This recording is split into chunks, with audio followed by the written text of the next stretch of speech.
Hello, I'm Marietta Evans. Would you like to come with me for a ride on the Woolwich Ferry?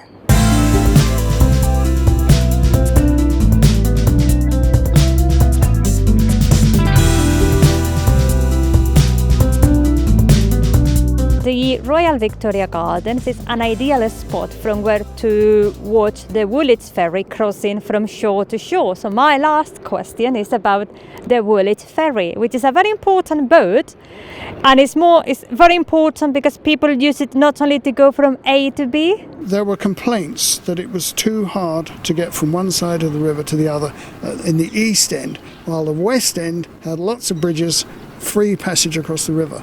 That ferry has to be free by law. You'd have to have a new Act of Parliament if you wanted to charge for that.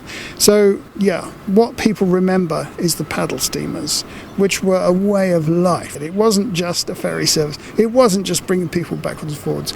Those ferries were much loved. I've been fortunate to have experienced the original paddle steamers, then the John Burns and the James Newman and Ernest Bevin, and now it's been in my life all the time. Yeah, this is, in my lifespan, this is the third Woolwich ferry that I've known.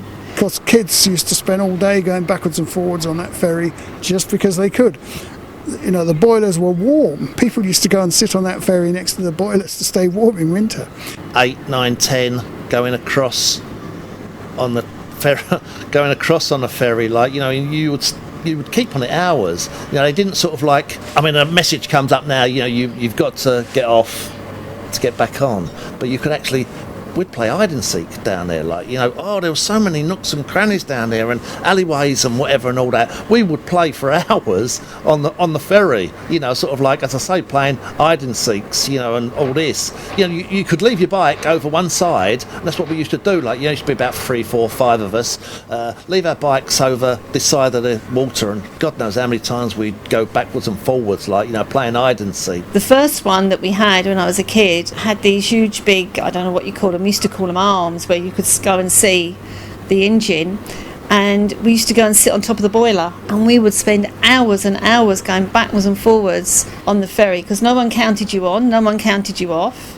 You just got on there and then you just sailed away. Yeah, the Woolwich ferry, we used to go. I used to love that because first of all, I actually worked on the engines as in ship repair, and they were the finest engines I've ever seen, because you looked through a window and everybody could see those engines working, and they were great big blasting steam going up and down. When you are talking about the engines on the ferry, are you talking about the engines on the steamer ferry that was running up to the 60s, or the engines on the new generation of ferries from the 70s? Yeah, the very old ones. So when they disappeared in 1963, a lot of people were very sad, but of course then there were the new ferries, which were much more efficient, roll on, roll off, larger, and they stopped a lot of the one of the things people remember about this part of the world is the bottlenecks. Traffic being stopped by the bridges going up, the pontoon bridges going up and down, the long waits for the ferry, long delays. If you were stuck with a bridge up while you were waiting to get to work, it was known as catching a bridger. So some of the romance was taken out of the area. It's changed over the years, as of the ferries. Now you've got your new approach safely in. You have to get off the ferry now because they count you on and count you off. You can't stay there forever. We used to go backwards and forwards, hardly ever getting off. Just sitting on the side above the engine, it was just like a big metal platform, and you used to keep your bum warm. We were sitting there all day long, just going backwards and forwards. We would make trips of it. We had little corn chandlers on the corner of Pier Road and the Albert Road, and you'd go in there and you'd buy a bag of birdseed.